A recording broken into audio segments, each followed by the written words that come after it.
The sprawling estate of the Beaumont family was a universe of its own. The grand mansion, with its white-pillared facade and sweeping terraces, stood as a monument to a legacy of wealth and power. Surrounding it, a lush garden stretched for acres, where every petal and leaf seemed to breathe the opulence of its owner. At its center was the rose garden, a labyrinth of vibrant blooms that spilled their fragrance into the air, weaving dreams for anyone who dared to wander through it.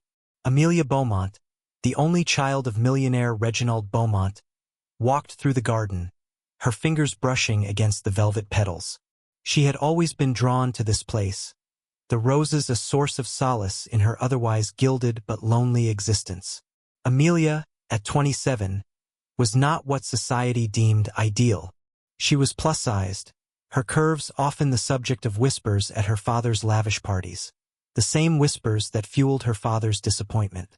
Her size didn't align with his vision of perfection, nor did her rebellious spirit.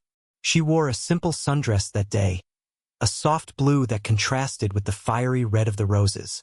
Her dark curls tumbled down her back, untamed by pins or ribbons, just as her heart refused to be tamed by her father's expectations. Reginald had built his empire from the ground up, and he expected Amelia to continue the legacy, not by working, of course, but by marrying well. But Amelia had other plans. She had spent the morning in her father's study, enduring yet another lecture about duty and responsibility. Reginald's voice had been sharp, his words like blades slicing through her resolve. The topic of the lecture? A young billionaire's son who was supposedly interested in her. "You cannot afford to be so picky," Reginald had said, pacing the room, his tailored suit and armor of control. "You should be grateful someone of his stature is willing to overlook." His gaze had flickered downward, a silent critique of her figure. The words lingered as Amelia walked deeper into the garden, the warmth of the sun failing to thaw the cold ache in her chest. Her father's disdain wasn't new, but today it felt heavier, like a stone tied to her heart. She leaned against the wrought iron bench at the edge of the rose garden, her gaze fixed on the horizon. And then, she saw him. Ethan Hart moved through the garden with an ease that contrasted with the chaos inside Amelia's mind. The gardener was in his late 20s, with sun-kissed skin and a build sculpted by years of hard labor. His clothes were plain, a simple shirt and worn jeans, but there was a quiet confidence about him, a steadiness that drew the eye. Ethan had been working for the Beaumont family for 3 years, tending to the gardens that Amelia adored. She had spoken to him only a handful of times, their exchanges limited to polite greetings and the occasional comment about the weather. But something about him intrigued her. That afternoon, as he knelt among the roses, pruning with meticulous care, Amelia felt a pull she couldn't explain.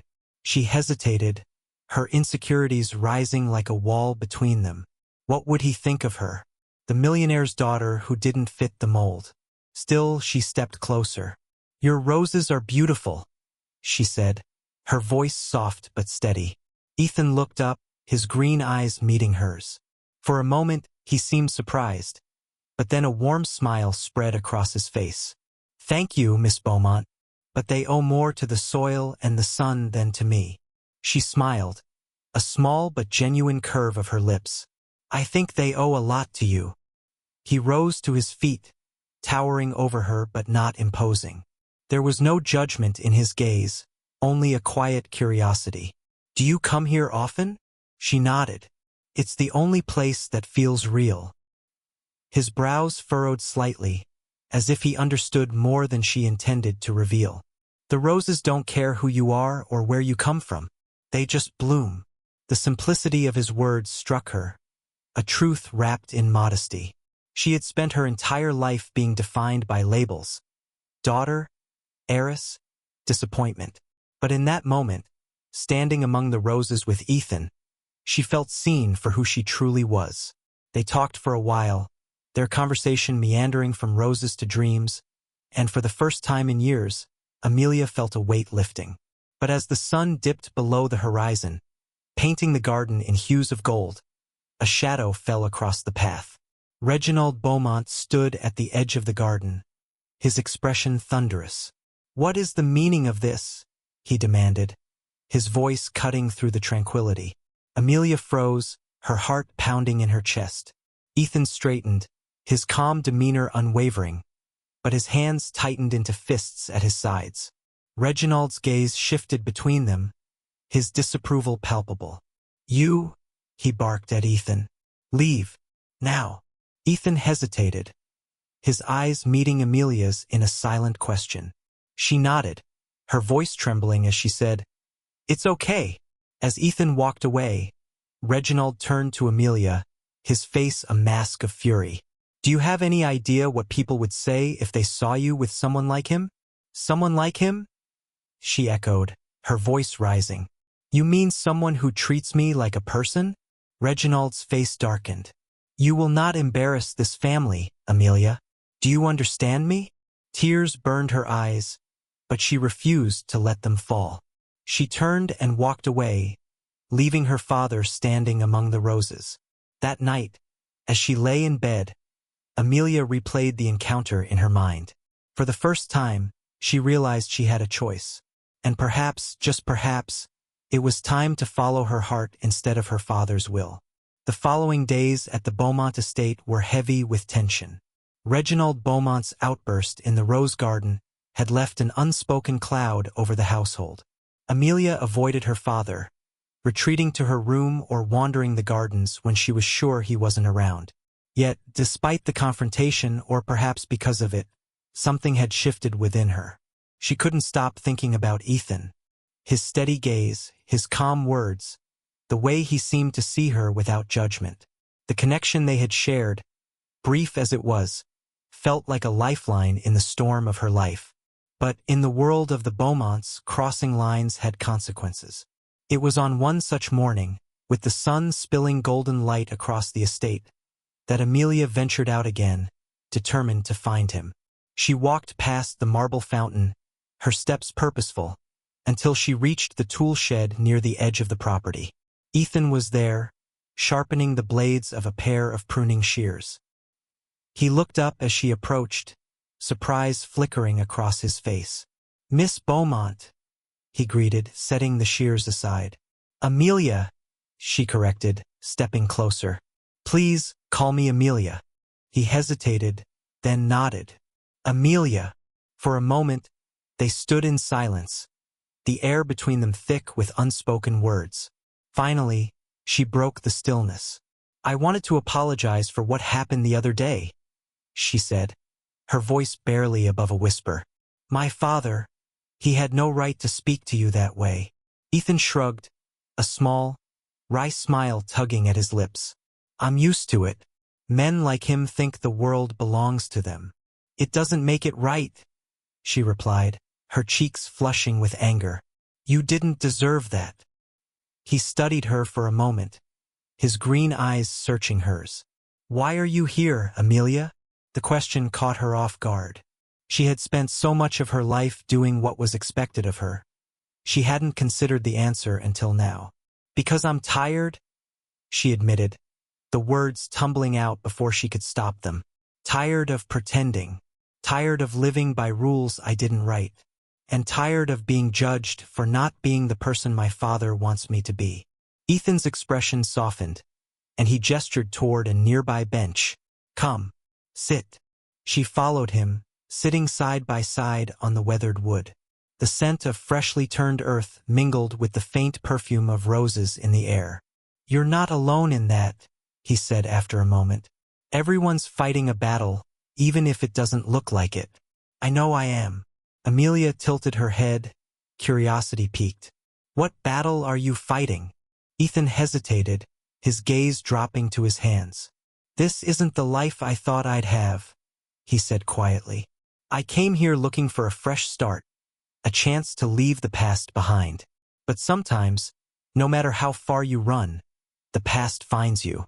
His words were heavy with a pain he didn't elaborate on, and Amelia didn't press him. Instead, she said, "Maybe you don't have to run. Maybe you just have to face it." He looked at her then, a flicker of something unreadable in his eyes. "Maybe." Their conversation meandered from there, touching on lighter topics. The changing seasons, favorite books, childhood memories. For the first time in years, Amelia felt like she could breathe, like she didn't have to wear a mask. When they parted, she walked back to the house with a small but genuine smile on her lips. She didn't know what would come of this connection, but for the first time, she felt a glimmer of hope. That evening, however, the fragile peace was shattered. Amelia had just sat down to dinner with her father when he spoke, his voice cold and clipped. "I received an interesting report today." She looked up, her fork hovering over her plate. "Oh!" Reginald's piercing gaze locked onto hers. "The gardener, Ethan. I was told you were seen speaking to him again." Her heart sank, but she lifted her chin defiantly. And, Reginald snapped, slamming his glass down onto the table. "You will stop this nonsense immediately. Do you have any idea what people would think if they saw you fraternizing with the help?" "I don't care what people think," she shot back, her voice shaking with anger. "You should," he retorted. "Your actions reflect on this family, and I will not have you tarnishing our reputation." Amelia stood abruptly, her chair scraping against the polished floor. "You care more about appearances than you do about me. You always have." "Amelia!" "No," she interrupted, her voice rising. "I'm done living by your rules, Father. If you can't accept me for who I am, that's your problem, not mine."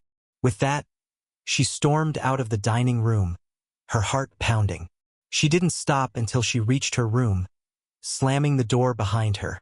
Later that night, as she lay in bed staring at the ceiling, a plan began to form in her mind.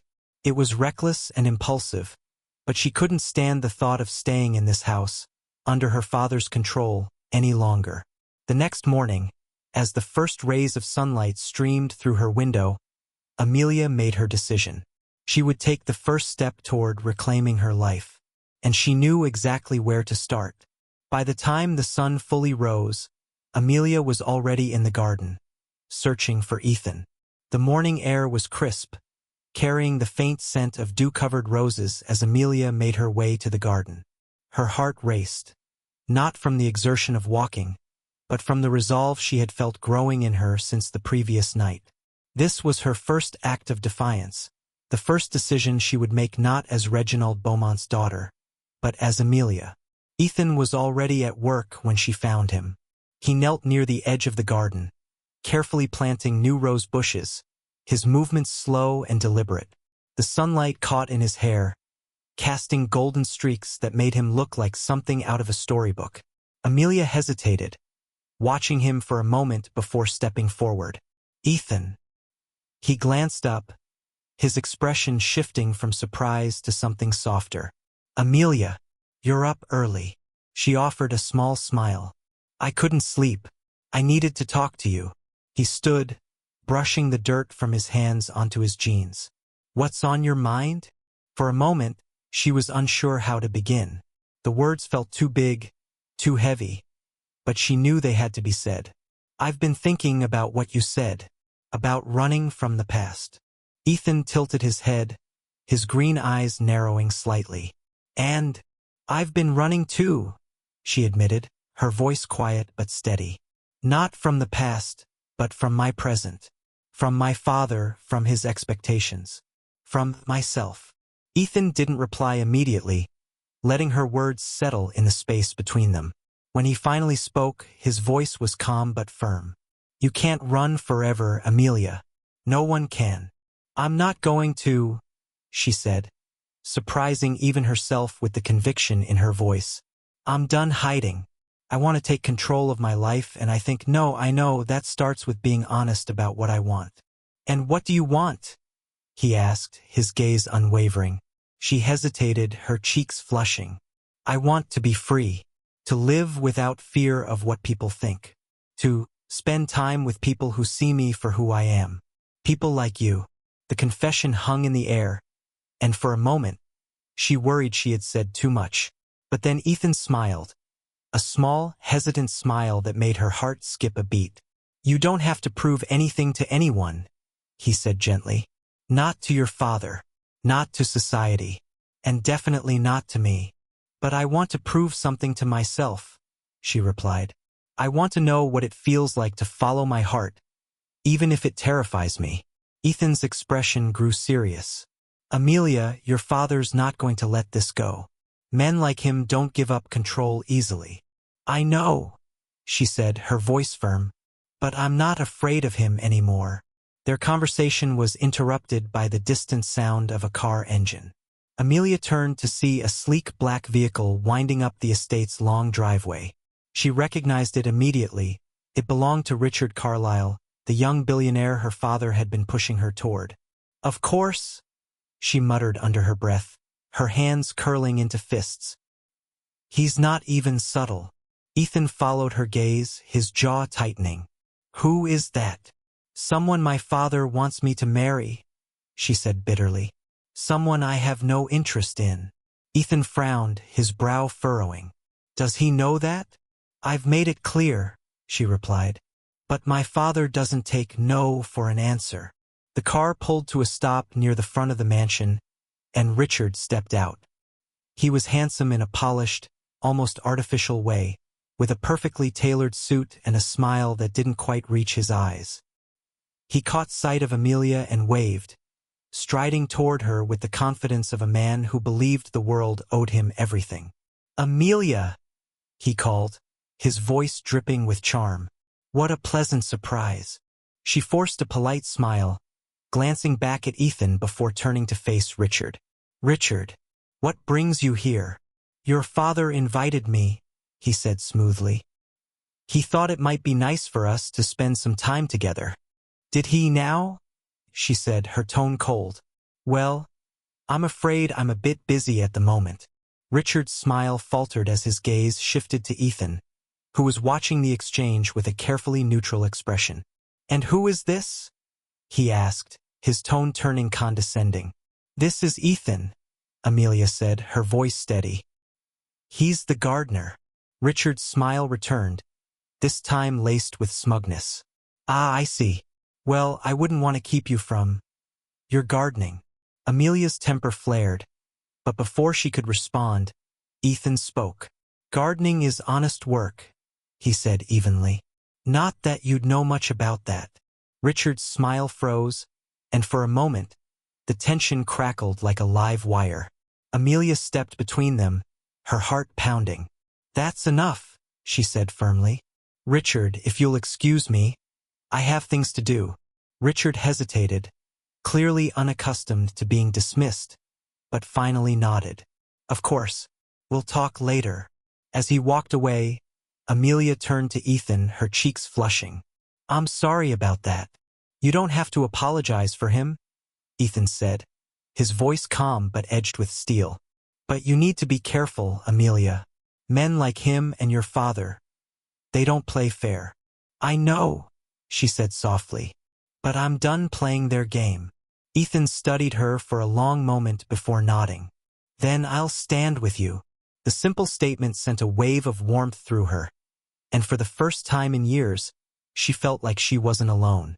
That evening, as the sun dipped below the horizon, Amelia sat on the edge of her bed, staring out the window. She could see the rose garden from her room, the blooms glowing softly in the fading light.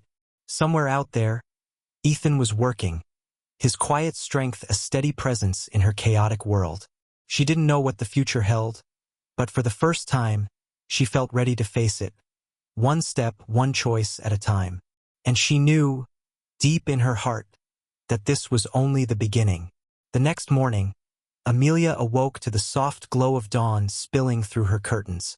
The air outside was cool and fresh, carrying the faint hum of the world stirring to life. Yet inside her room, her thoughts were anything but calm. The events of the previous day played on a loop in her mind, her tense encounter with Richard, her father's domineering presence, and Ethan's quiet but steadfast support. The stark contrast between these men in her life solidified a decision that had been growing in her heart. She needed to take control of her destiny. Her resolve hardened as she dressed in a simple but elegant outfit, one that symbolized her defiance of her father's expectations. Gone were the stiff gowns and constrictive fabrics he preferred. She chose comfort, a reflection of her true self. The breakfast table was an arena, as always. Reginald Beaumont sat at the head, a picture of authority in his tailored suit, sipping his coffee with precise movements. Richard had joined him, leaning back in his chair with the ease of someone who believed they were already part of the family. Amelia walked in, her steps confident despite the sinking feeling in her stomach. "Good morning," she said evenly, taking her seat across from Richard. "Amelia," her father greeted, his tone clipped. "Richard and I were just discussing some exciting plans for the future." She raised an eyebrow, feigning interest. "Oh? Do tell." Richard grinned, a touch too broadly. "Your father and I thought it would be a wonderful idea to host a gala here next month. It will be a fantastic opportunity for us to spend more time together, and for you to meet some influential people." Amelia's stomach churned at the implication. This wasn't about a gala. It was about parading her around as a trophy to seal alliances her father deemed advantageous. "That's thoughtful of you," she said, her voice dripping with sarcasm. "But I wasn't aware my schedule needed approval." Reginald's fork clinked against his plate as he set it down with controlled force. "Amelia, this isn't about your schedule. It's about your future." "My future?" she echoed, her voice rising. "Or yours?" Richard's expression faltered, but her father leaned forward, his eyes narrowing. "Don't be childish. You've been given every advantage in life, yet you squander it by indulging in trivial distractions." "Distractions?" she repeated, her heart pounding. "Like speaking to people who don't wear designer suits? Like spending time in the garden instead of attending your parties?" "Exactly," Reginald said coldly. "Your behavior is unbecoming of a Beaumont. You're making a spectacle of yourself." Amelia pushed her chair back and stood, her voice shaking with restrained fury. "The only spectacle here is your obsession with control. I'm not your puppet, father, and I'm certainly not going to let you dictate who I am or who I spend my time with." With that, she stormed out, ignoring Richard's stunned expression and her father's calls after her. Amelia found herself in the garden, her sanctuary in times of turmoil. The vibrant roses seemed to mirror her emotions, beautiful but full of thorns. She wandered aimlessly until she spotted Ethan near the greenhouse, watering a row of hydrangeas. "Ethan," she called, her voice trembling. He turned, concern flashing across his face as he saw her. "Amelia, what's wrong?" She approached him, struggling to find the words. I can't do this anymore. The lies, the pressure, the expectations. It's suffocating." Ethan set the watering can aside and stepped closer, his presence grounding her. "You don't have to do it alone," he said gently. "But you need to decide what you want. Not for them.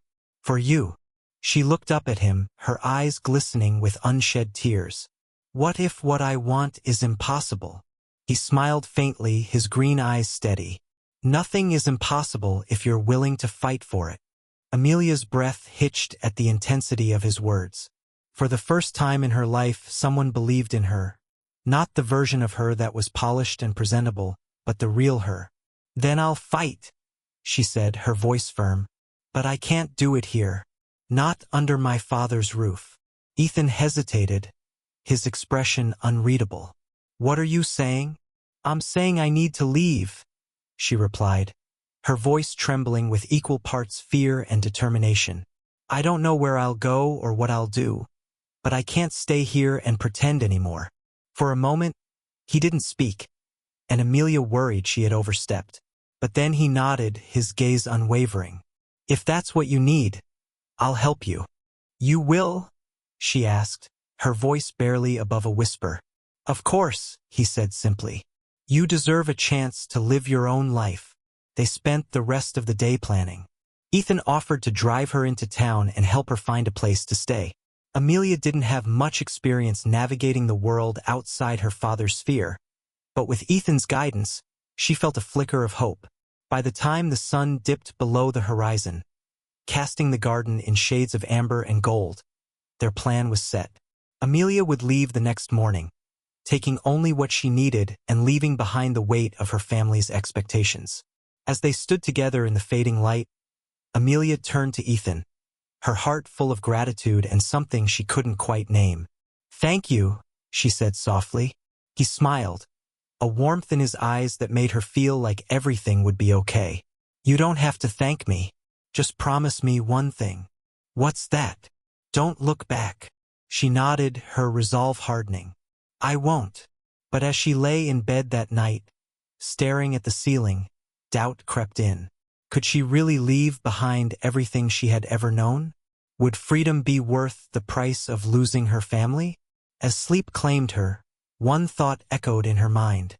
She would find out tomorrow. The first light of dawn broke over the estate, casting long shadows across the gardens.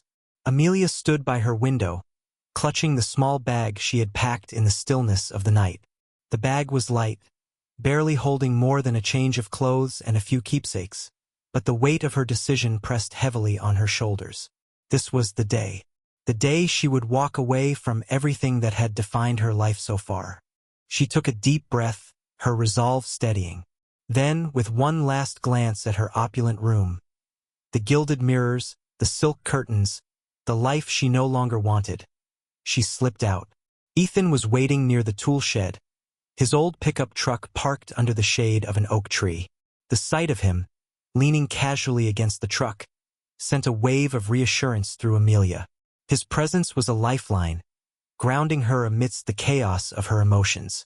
"Are you ready?" he asked, his voice calm but tinged with concern. She nodded, adjusting the strap of her bag. "As ready as I'll ever be."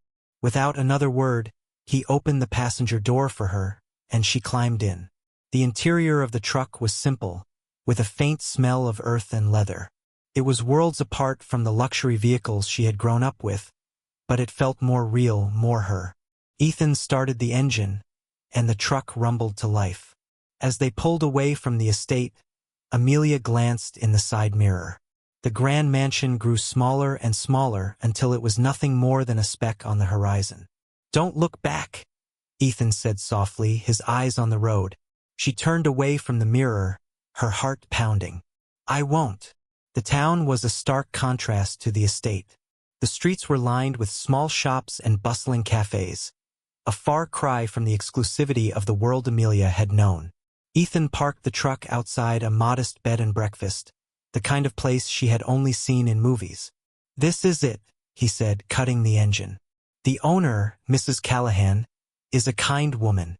She won't ask too many questions." Amelia nodded, gripping the handle of her bag. "Thank you, Ethan, for everything." His green eyes met hers, filled with an unspoken understanding. "You don't have to thank me. Just promise me you'll take this chance to find yourself." "I will," she said, her voice firm. "I owe it to myself." As she stepped out of the truck, the reality of her situation hit her. She was alone now, truly alone. But instead of fear, she felt a strange sense of liberation. For the first time, her life was hers to shape. Mrs. Callahan greeted her warmly, showing her to a small but cozy room. The floral wallpaper and creaky wooden floor were a far cry from her room at the estate, but it felt like home in a way that the mansion never had. That evening, Amelia ventured into the town square. The air was alive with the sounds of laughter and conversation, the glow of streetlights casting a warm ambience. She wandered aimlessly, soaking in the sights and sounds of ordinary life. She found herself drawn to a small park at the edge of the square. A fountain bubbled in the center, surrounded by benches where people sat chatting or enjoying the evening air. Amelia sat on one of the benches, the cool stone grounding her. As she watched a group of children chasing each other, their laughter echoing through the park, a pang of longing hit her. She had spent her entire life in isolation, shielded from the simple joys of connection. For the first time, she realized just how much she had missed. Meanwhile, back at the Beaumont estate, Reginald discovered her absence. The staff's murmurs reached him quickly, and the sight of Amelia's empty room confirmed his worst fears. He stood in the doorway, his face a mask of fury and disbelief. How could she do this? he muttered, pacing the room. Richard, who had been invited for dinner again that evening, leaned against the doorframe, a smirk tugging at his lips. She's young. She'll come crawling back when she realizes she can't survive without her family. Reginald's jaw tightened. She won't. Amelia has always been stubborn. Too much like her mother. The mention of her mother hung in the air, a ghost neither of them dared address directly. What do you want me to do? Richard asked, his tone laced with self-importance. Should I go after her? Reginald shook his head, his eyes narrowing. No, she'll come back. But when she does, it will be on my terms. As Amelia returned to the bed and breakfast that night, she felt a mix of exhaustion and exhilaration. Her heart still ached from the severance of her old life, but it was accompanied by a sense of freedom she had never known. She sat by the window of her small room, staring out at the moonlit streets. Somewhere out there, her father was undoubtedly furious, and the life she had left behind was unraveling. But for the first time, she didn't care. Amelia was no longer the plus-sized daughter of a millionaire, living under the shadow of expectations. She was simply Amelia, a woman searching for herself. And this, she realized with a faint smile, was just the beginning. The days at the bed and breakfast passed slowly, each one a mixture of exhilaration and uncertainty for Amelia. Without the structured, suffocating routine of her father's estate, she felt untethered, floating in a world where she was no longer defined by her family name. Yet, in the quiet moments, doubt would creep in, whispering questions about her choices and the path ahead. Ethan had stayed true to his promise, checking on her occasionally, though he kept his distance to respect her newfound independence. His visits brought a sense of comfort, a reminder that she wasn't entirely alone in her journey. One afternoon, as the sunlight poured through the lace curtains of her small room, Amelia decided she couldn't spend another day pacing her thoughts. She needed to do something, anything, to build a new life. The local cafe, the Cozy Cup, was bustling when Amelia walked in. The smell of freshly brewed coffee and the hum of conversation enveloped her like a warm embrace. She approached the counter, where a middle-aged woman with kind eyes greeted her with a smile. "First time here?" the woman asked, wiping her hands on her apron. "Yes," Amelia admitted, returning the smile. "I'm new in town." "Well, welcome. I'm Diane, the owner," the woman said, extending a hand. "Amelia," she replied, shaking Diane's hand. "What brings you to our little town?" Diane asked, her tone friendly but curious. Amelia hesitated, the truth too complicated to explain in a single sentence.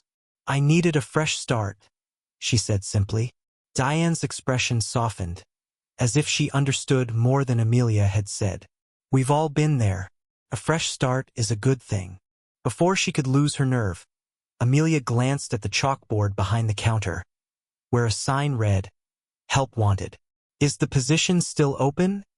she asked, her heart racing. Diane followed her gaze and smiled. "It sure is. Do you have any experience?" "Not really," Amelia admitted. "But I'm a fast learner, and I'm willing to work hard." Diane studied her for a moment, then nodded. "That's good enough for me. Can you start tomorrow?" Relief washed over Amelia, and she nodded eagerly. "Yes, absolutely." That evening, as Amelia returned to the bed and breakfast, she felt a flicker of pride. For the first time in her life, she had taken a step entirely on her own, without the influence or approval of her father. Mrs. Callahan greeted her as she walked in, a tray of freshly baked cookies in her hands. "You look like a woman with good news," the older woman said with a knowing smile. "I got a job," Amelia said, the words feeling foreign but wonderful on her tongue. Mrs. Callahan's face lit up. "That's wonderful, dear.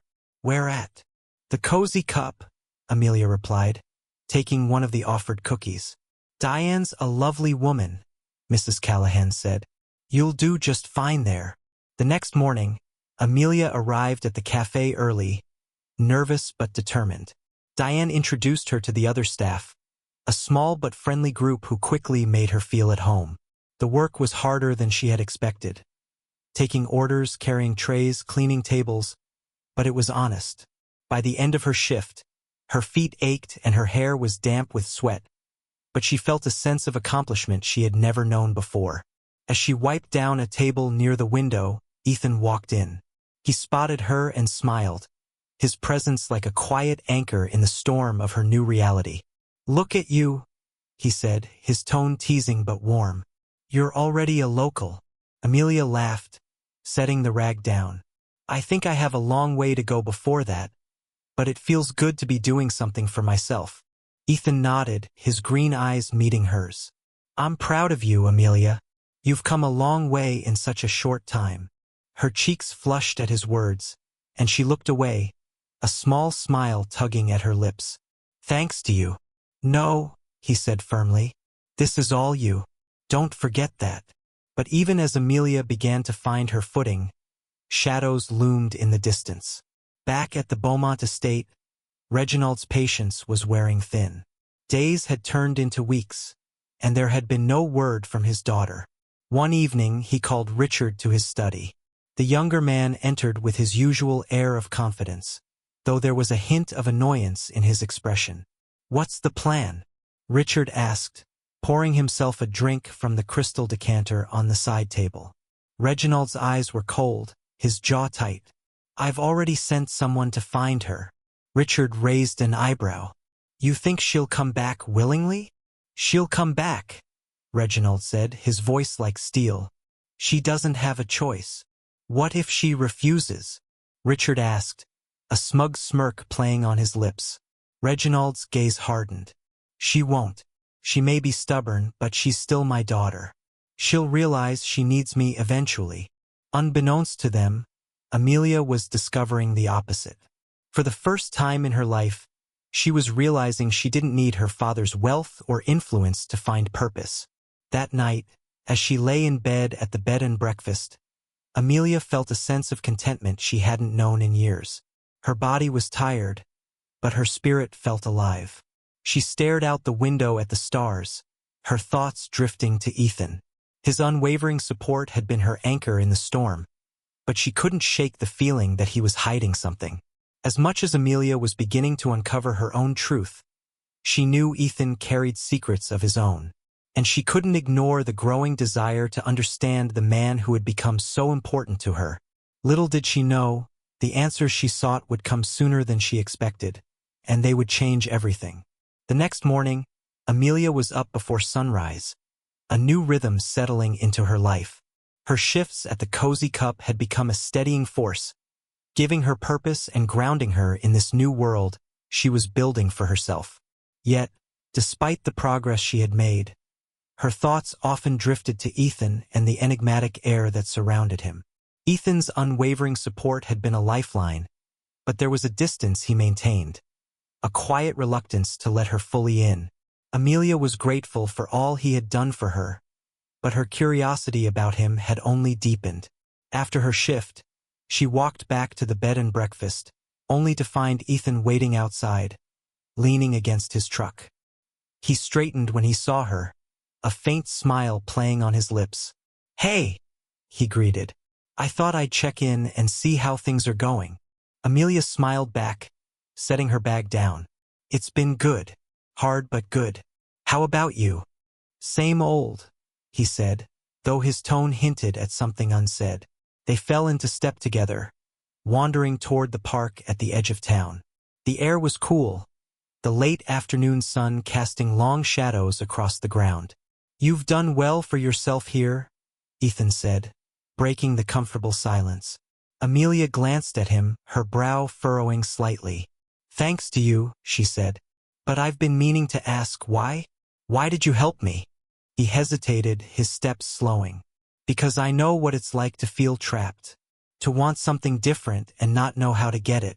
Amelia stopped, turning to face him. "What were you running from, Ethan?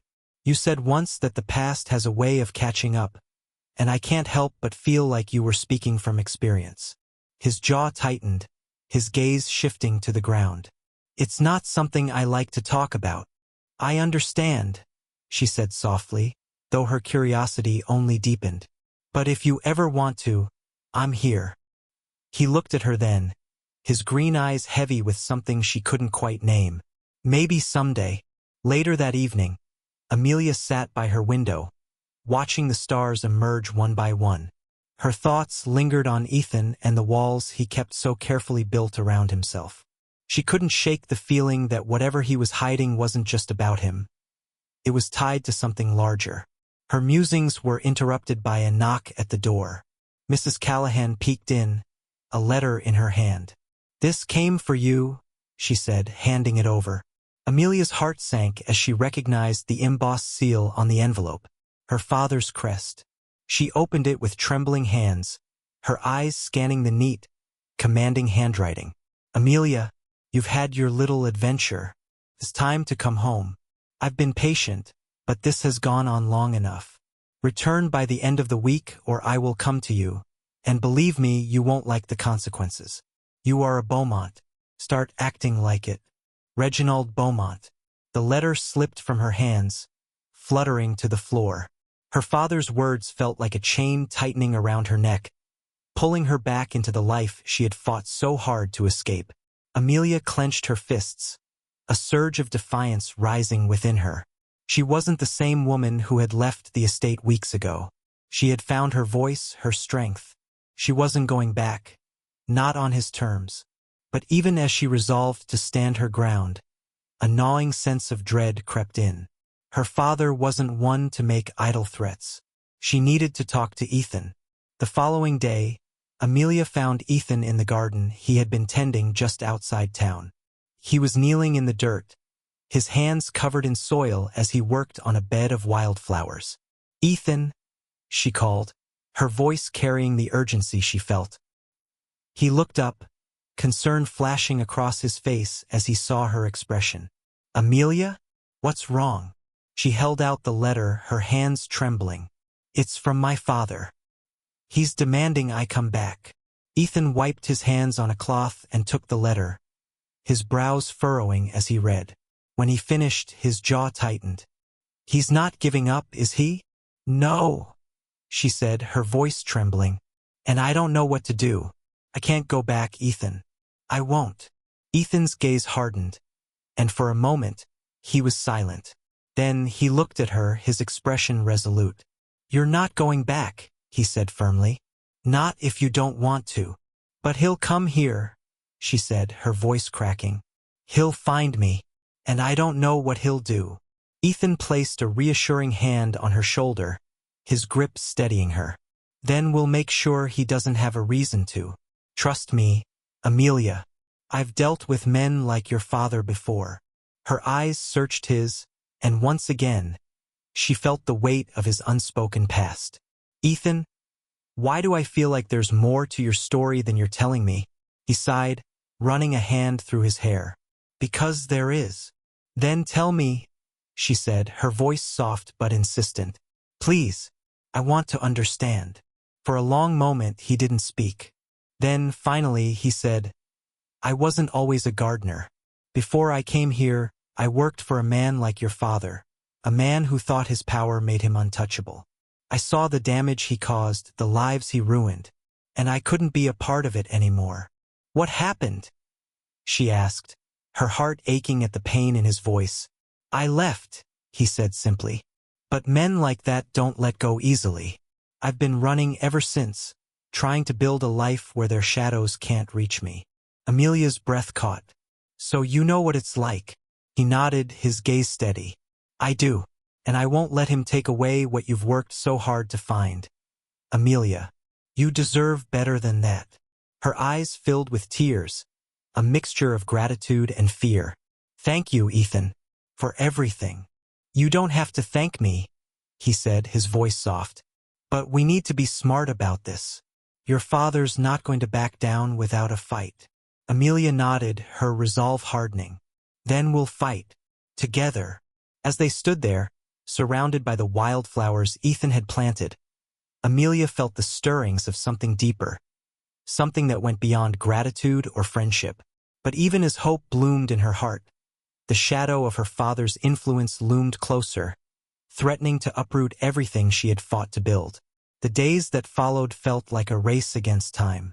Amelia knew her father would follow through on his threat, and she couldn't bear the thought of him arriving in town, sweeping her away like a possession to be reclaimed. Her quiet life, her newfound independence, would be shattered. Ethan became her constant ally, offering both reassurance and strategy. He had a knack for seeing several moves ahead. A skill Amelia suspected came from his past dealings with men like her father. They spent hours discussing ways to shield her from Reginald's influence, but the weight of uncertainty hung over them like a dark cloud. One evening, as they sat on a bench in the park, Ethan turned to her with a pensive expression. "There's something I've been thinking about," he began. Amelia raised an eyebrow. "What is it?" "Your father won't stop unless he has no leverage," Ethan said, his voice low and steady.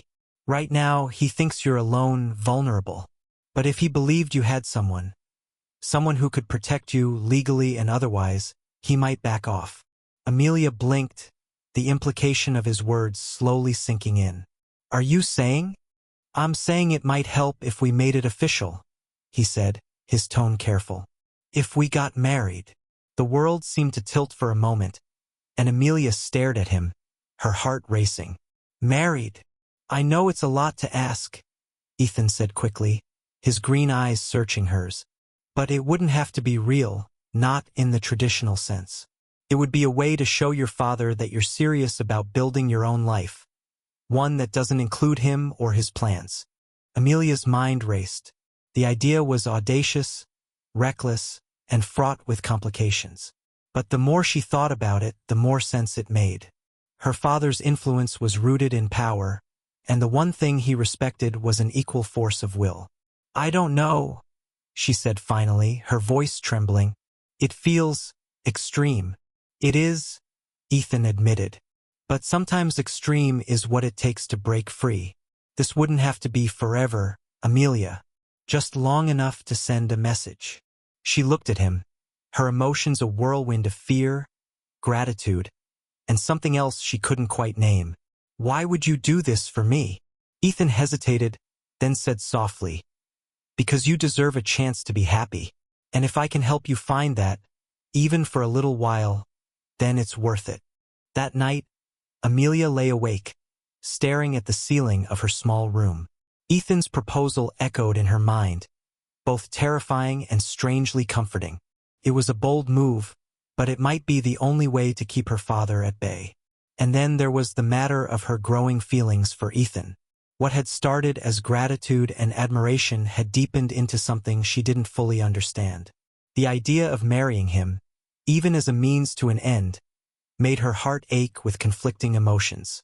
By the time the first light of dawn crept through her window, she had made her decision. The following afternoon, Amelia met Ethan in the garden he loved so much. He was kneeling among the flowers, as usual, his hands coated in soil. When he saw her approach, he stood, brushing off his jeans. "I've been thinking about what you said," she began, her voice steady despite the nervous flutter in her chest. "And?" he prompted, his expression unreadable. "I'll do it," she said, meeting his gaze. "Let's get married." Ethan's shoulders relaxed slightly, and he nodded. "Are you sure?" "I'm sure," she said, surprising herself with the certainty in her voice. "I trust you, Ethan." For a moment, something flickered in his eyes. Relief, maybe, or something deeper. "Okay," he said. "We'll keep it simple. No fanfare, no complications. Just what we need to protect you." Amelia smiled faintly. Simple sounds perfect. The town courthouse was small and unassuming, its weathered facade a stark contrast to the grandeur Amelia had grown up with. But as she stood outside with Ethan, she felt a strange sense of peace. Inside, the process was quick and efficient. A kind but hurried clerk processed their paperwork, and a local judge officiated the ceremony. There were no flowers, no music, no family or friends. Just Amelia and Ethan, standing side by side as they exchanged quiet vows. When it was over, the judge handed them their marriage certificate with a smile. "Congratulations," he said. Amelia looked at Ethan, her heart pounding as the reality of what they had just done settled over her. "Thank you," she said softly. "For what?" he asked, his voice equally soft. "For being here. For everything." He smiled, a warmth in his green eyes that made her feel, for the first time in weeks, like everything might actually be okay. But as they stepped out into the sunlight, a dark sedan pulled up to the curb. The driver's door opened, and a man in a sharp suit stepped out, his expression cold and calculating. "Miss Beaumont," he said, his voice smooth but laced with menace. "Your father sent me to bring you home." Amelia froze, her heart sinking. "I'm not going anywhere," she said, her voice firm despite the fear coursing through her. The man's gaze flicked to Ethan, then to the certificate in her hand. His lips twisted into a smirk. "I see. A marriage of convenience, is it? How quaint. But it won't change anything.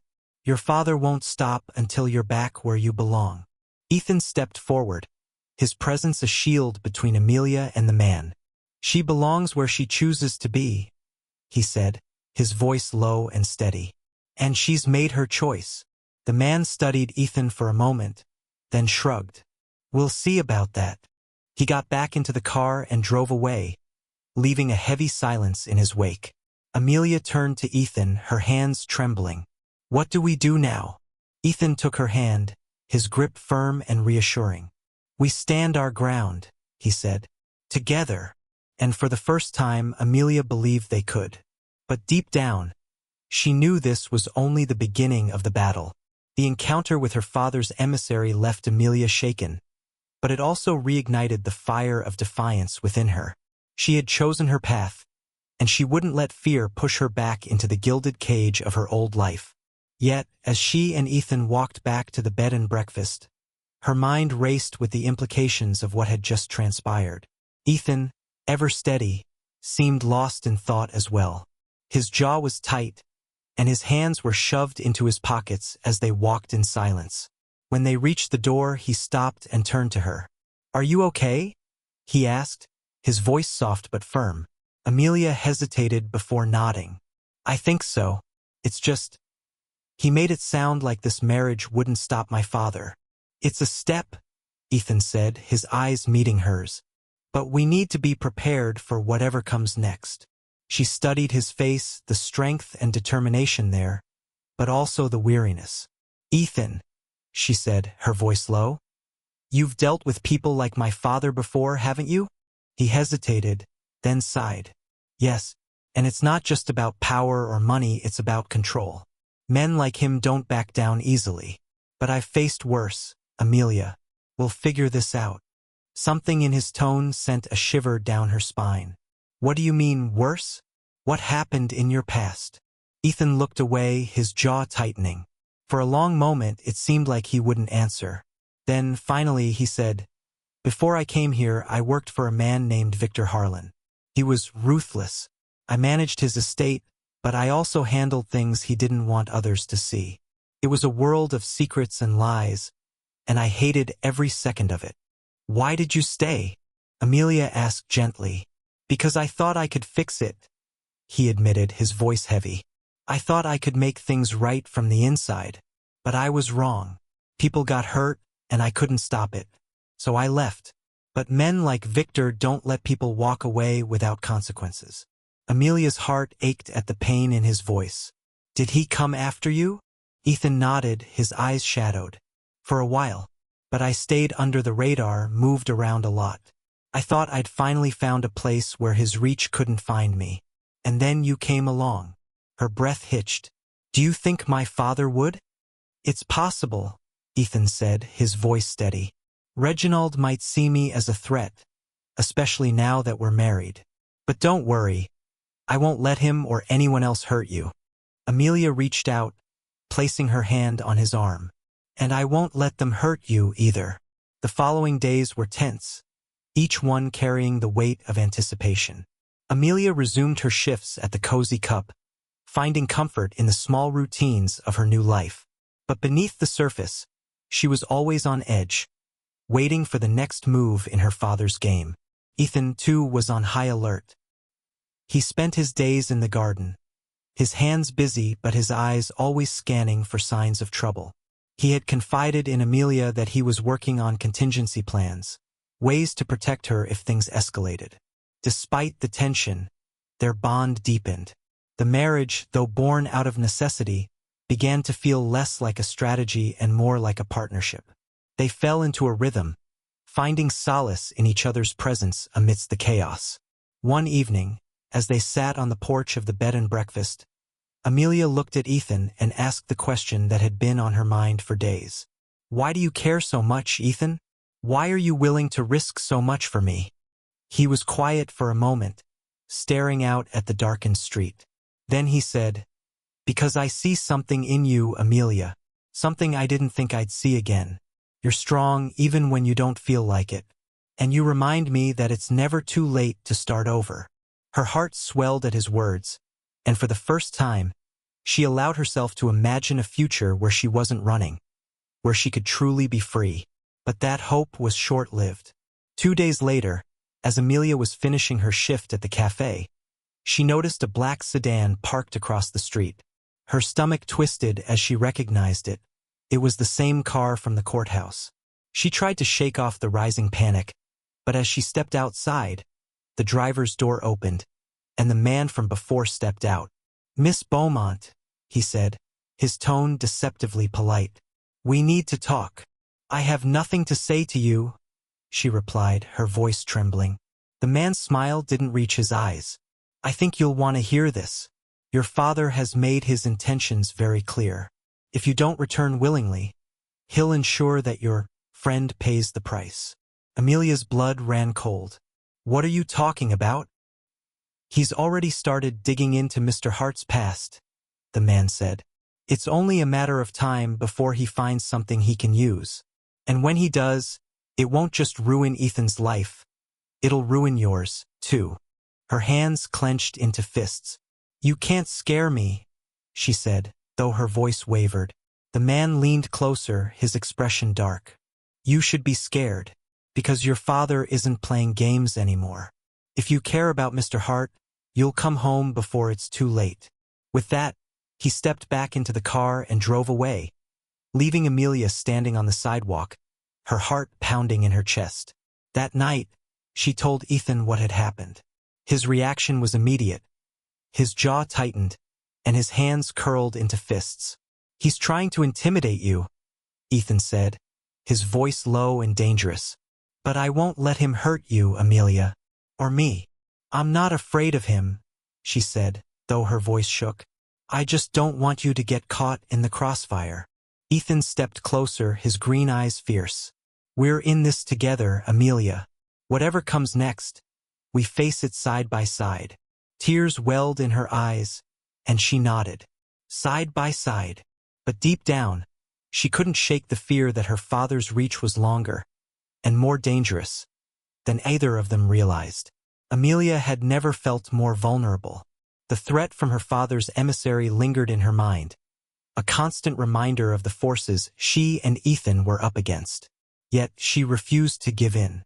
For the first time in her life, she was fighting for herself, for her independence, and for a life she could call her own. Ethan, too, was on edge. He spent hours poring over ideas to shield her from Reginald's growing aggression, his movements sharp and calculated. The shadows of his own past loomed closer now, threatening to collide with her father's wrath. The tension reached a breaking point one evening when Amelia returned from the cafe to find Ethan waiting for her in the garden. His face was pale, his green eyes stormy with worry and frustration. "What is it?" she asked, her stomach sinking. Ethan held up a piece of paper, his hand shaking slightly. "Your father's not just looking for you anymore. He's coming after me." Amelia snatched the paper and scanned its contents.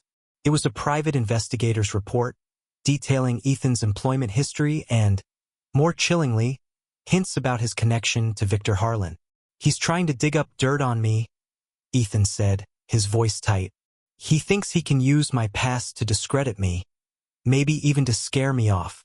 Her heart twisted. "This is my fault," she whispered, her voice breaking. "If it weren't for me." "Stop," Ethan interrupted, stepping closer. This isn't your fault. Your father is doing this because he can't stand losing control. But I won't let him win, Amelia. Not this time. She looked up at him, her eyes glistening with tears. What if he finds something? What if he uses it to hurt you? Ethan's jaw tightened, his hands curling into fists. Then we'll fight back. Together. Amelia shook her head, a mix of fear and determination flooding her. No, we can't just wait for him to strike. We need to take the fight to him. The next morning, Amelia took the boldest step yet. She contacted a lawyer in town, explaining her situation and her desire to sever any legal ties her father might use to exert control over her. The lawyer, a sharp-eyed woman named Clara Walsh, listened carefully before nodding. It won't be easy, Clara said. But if you're serious about cutting ties, we can start with filing for emancipation. It's an unusual step for someone your age, but given the circumstances, it might be the best way to establish your independence. Amelia nodded, her resolve hardening. I'm serious. Whatever it takes, I want my freedom. Clara glanced at Ethan, who had accompanied her for support. And you? Are you ready for what this might bring? Your connection to her makes you a target. Ethan met Clara's gaze without hesitation. I've been a target before. I can handle it. Meanwhile, back at the Beaumont estate, Reginald was growing restless. His attempts to intimidate Amelia had yielded no results, and his frustration was mounting. Richard Carlyle sat across from him in the study, swirling a glass of brandy. She's more stubborn than I gave her credit for, Richard said with a smirk. Maybe she's not as spineless as we thought. Reginald shot him a withering glare. This isn't about stubbornness. It's about teaching her a lesson. She's forgotten who she is. And you think dragging her back here will fix that? Richard asked, his tone mocking. You're dealing with someone who's finally realized she doesn't need you. That's dangerous. Reginald's eyes narrowed. Everyone needs someone. She just needs a reminder of what she's walking away from, and what she stands to lose. Amelia's next move came as a shock to her father. Within days of meeting with Clara, she had filed the necessary paperwork for emancipation and sent a formal letter to her father, cutting ties and renouncing any claim to the Beaumont fortune. The letter was short and direct. Reginald Beaumont, I have spent my life under the weight of your expectations, trying to live up to a version of myself that doesn't exist. I will no longer let you dictate my life. This is my formal declaration of independence. I have filed for legal emancipation and renounce any claim to your fortune or your legacy. You cannot own me, Amelia Beaumont. When the letter arrived at the estate, Reginald read it with mounting fury. His hands trembled as he set it down, his mind racing. For the first time, he realized he might be losing control of his daughter, and it terrified him. What now? Richard asked, leaning against the desk with a smirk. Reginald's gaze hardened. If she thinks she can walk away from this family, she's sorely mistaken. I'll make sure she comes crawling back, no matter what it takes. As Amelia and Ethan waited for the fallout of her letter, they focused on building a life together. Despite the looming threat, their bond deepened. They spent quiet evenings talking about their dreams and fears, finding solace in each other's presence. One night, as they sat by the fire at the bed and breakfast, Amelia turned to Ethan, her expression serious. Do you think we'll ever be free of him? Ethan reached for her hand, his grip warm and reassuring. I don't know, he admitted, but I do know this. No matter what happens, we'll face it together. She smiled faintly, leaning her head against his shoulder. I don't think I could do this without you. You don't have to, he said softly. Not anymore. But even as they found comfort in each other, the storm was brewing. Reginald was preparing his next move, one that would test their resolve and threaten to destroy the fragile life they had built together. Reginald Beaumont was not a man accustomed to losing. As the days passed without any sign of Amelia returning to the fold, his anger curdled into something sharper: obsession. The letter she had sent was a public rejection of everything he had built, a blatant refusal to uphold the Beaumont legacy. He couldn't let it stand. Back in the small town, Amelia and Ethan worked tirelessly to fortify their new life. Though the emancipation process would take time, Clara Walsh had assured Amelia that she was on the right track. "The law may move slowly," Clara had told her, "but it's on your side." Despite this assurance, Amelia couldn't shake the feeling that her father wouldn't wait for the law to decide. She shared her worries with Ethan one evening as they walked through the quiet streets. "He's not going to stop," she said, her voice trembling. "Even with the legal process in motion, he'll find another way to come after us." Ethan placed a reassuring hand on her shoulder, his green eyes steady. "We'll be ready for him," he said, "no matter what." But even Ethan couldn't anticipate the lengths Reginald would go to. The storm arrived on a chilly afternoon. Amelia had just finished her shift at the Cozy Cup when Clara called her. The urgency in Clara's voice was unmistakable. "Amelia, you need to get somewhere safe now," Clara said. "What's going on?" Amelia asked, her pulse quickening. "Your father has filed an emergency injunction claiming you're unfit to make decisions for yourself," Clara explained. "He's trying to force you into a conservatorship." Amelia's breath caught. "Can he do that?" "He can try," Clara said grimly, "but it's a long shot. The courts will demand evidence, and unless he can prove you're incapable of managing your life, they won't grant it. The problem is, this move gives him a reason to escalate." Amelia hung up, her hands trembling. She rushed to the garden, where Ethan was tending to a bed of lavender. "We have a problem," she said breathlessly, relaying Clara's warning. Ethan's expression darkened. "He's desperate," he said, "which makes him dangerous." "What do we do?" she asked, panic rising in her chest. Ethan wiped his hands on a cloth and looked at her, his gaze resolute. "We don't run. We stand our ground. And we let him know we're not afraid." The confrontation came sooner than expected. That evening, a sleek black car pulled up in front of the bed and breakfast. Reginald Beaumont stepped out, his polished shoes clicking against the pavement as he approached the door. Amelia and Ethan were waiting for him on the porch, their hands tightly clasped. Reginald's gaze flicked to their joined hands, a sneer curling his lips. "So this is what you've reduced yourself to," he said coldly. "Hiding in a backwater town with a man who's beneath you." "Stop," Amelia said sharply. "You don't get to speak to me like that anymore." Reginald's eyes narrowed. "You're my daughter. I'll speak to you however I please."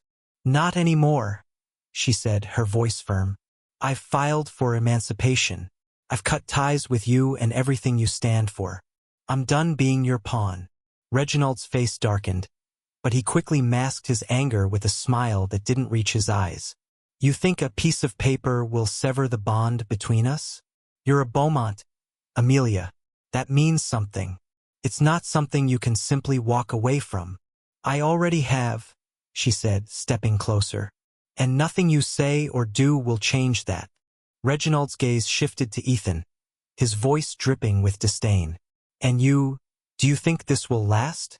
Do you think she'll stay with you once she realizes you can't give her the life she's accustomed to?" Ethan's expression remained calm, but his voice was like steel. "The only thing I've ever promised Amelia is my support. Unlike you, I don't demand loyalty. I earn it." Reginald's lips pressed into a thin line. "You're playing a dangerous game, Mr. Hart. You don't know who you're dealing with." "I know exactly who I'm dealing with," Ethan said. "A man who's so consumed by control that he doesn't realize he's already lost." Reginald took a step closer, his voice low and menacing. "This isn't over." "Leave," Amelia said, her voice trembling but firm. "Now." For a moment it seemed like Reginald might refuse. Then, with a final glare, he turned and walked back to his car. As the car disappeared down the street, Amelia let out a shaky breath. Ethan pulled her into his arms, holding her tightly. "He's not going to stop," she whispered. "Then neither will we," Ethan said. But Reginald wasn't the only shadow from the past closing in. Unbeknownst to them, Victor Harlan had been made aware of Ethan's reappearance. thanks to Reginald's digging. Victor was a man who thrived on power and revenge, and the idea of Ethan defying him and helping someone else escape control was intolerable. Amelia and Ethan had drawn a line in the sand, but the storm was far from over. Amelia and Ethan barely had time to regroup after Reginald's departure. The encounter had left her shaken but resolute, her anger at her father fueling her determination to stand firm. What she didn't know was that her father's schemes had already set a far more dangerous chain of events into motion. Victor Harlan arrived in town under the cover of night. Unlike Reginald, who thrived on pomp and show, Victor moved quietly, his every action calculated. He had heard enough about Ethan Hart's new life to be intrigued and enraged. The idea that Ethan, a man who had walked away from him, was now protecting someone else from another powerful man was, in Victor's eyes, a direct challenge. Victor was not the type to let challenges go unanswered. The next morning began like any other. Amelia was up early, her schedule at the Cozy Cup giving her a comforting sense of routine. Ethan was already in the garden, his hands busy with the day's work. They had learned to find small moments of peace amidst the growing tension, but neither of them could shake the feeling that something was coming. Around midday, as Amelia was clearing tables, Clara Walsh burst into the cafe, her face pale and drawn. "We need to talk," Clara said urgently, pulling Amelia aside. "What's wrong?" Amelia asked, her heart sinking. "Your father has escalated things," Clara said, her voice tight. "He's hired outside help, someone dangerous. A man named Victor Harlan." Amelia froze, the name unfamiliar but ominous. "Victor Harlan? Who is he?" Clara hesitated, then said, "He's the kind of man who doesn't stop until he gets what he wants. If he's involved, this situation just became a lot more serious." Amelia's mind raced. She needed to warn Ethan. "I have to go," she said, grabbing her bag. When Amelia arrived at the garden, she found Ethan pacing near the greenhouse, his expression grim. "He's here," Ethan said without preamble. "You mean Victor?" she asked, her voice trembling. Ethan nodded, his hands clenched into fists. "I saw him this morning, watching from the edge of the property. He's not hiding his presence, which means he's sending a message." "What kind of message?" "That he's in control," Ethan said, "and that he's not afraid of being seen." Amelia's chest tightened. "What do we do?" "We stick to the plan," Ethan said firmly. "We don't run. We don't give him the satisfaction of thinking he's scared us." "But what if he—" "I won't let him hurt you," Ethan interrupted, his voice like steel. "Or anyone else." Amelia reached for his hand, her grip tight. "You don't have to do this alone, Ethan." He looked at her, his green eyes softening. "I'm not alone. I have you." That night, the tension finally came to a head. Amelia and Ethan were sitting on the porch of the bed and breakfast when a black car pulled up to the curb. Two men stepped out, both large and imposing, their movements deliberate. Victor Harlan emerged behind them, his presence commanding despite his quiet demeanor. "Ethan Hart," Victor called, his voice smooth but menacing. "It's been a long time." Ethan stood, his posture tense but calm. "Victor." Amelia's heart pounded as she watched the two men face off, the air between them charged with unspoken history. "You've done well for yourself," Victor said, his gaze flicking to Amelia. "And it seems you've found a cause to fight for. How noble." "Leave her out of this," Ethan said, his voice low. Victor smiled faintly, a predator's smile. "Oh, I'm not here for her. I'm here for you. You know how I feel about loose ends." Ethan took a step forward, placing himself squarely between Victor and Amelia. "I'm not the same man I was when I worked for you. You can't intimidate me anymore." Victor's smile faded, his expression turning cold. "Perhaps not. But you've made a mistake by involving yourself in this girl's little rebellion. You should have stayed in the shadows where you belong." "She's not just some girl," Ethan said sharply. "She's someone who deserves to live her life without men like you and Reginald pulling the strings." Victor tilted his head, studying Ethan with a mixture of amusement and disdain. You've grown bold, Ethan.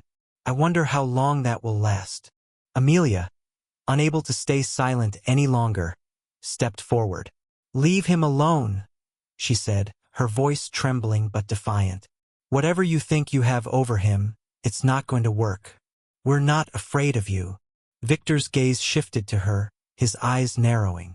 Brave words, but bravery often leads to foolish decisions. Before anyone could respond, the sound of sirens filled the air. Victor's expression darkened as a pair of police cars pulled up behind his sedan. Clara Walsh stepped out of one of the cars, accompanied by 2 officers.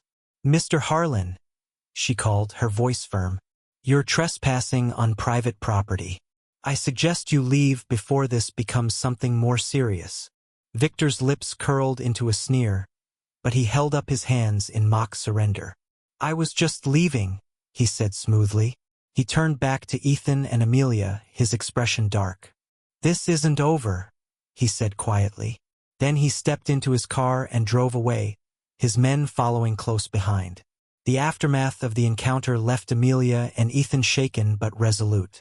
Clara stayed to discuss next steps, promising to involve law enforcement if Victor or Reginald escalated further. Later that night, as Amelia and Ethan sat together in the quiet of the garden, she turned to him and said, "Thank you for everything." He looked at her, his expression softening. "You don't have to thank me. We're in this together." She leaned her head against his shoulder, the warmth of his presence calming her frayed nerves. "Do you think it's really over?" "No," Ethan admitted, "but it's a step in the right direction.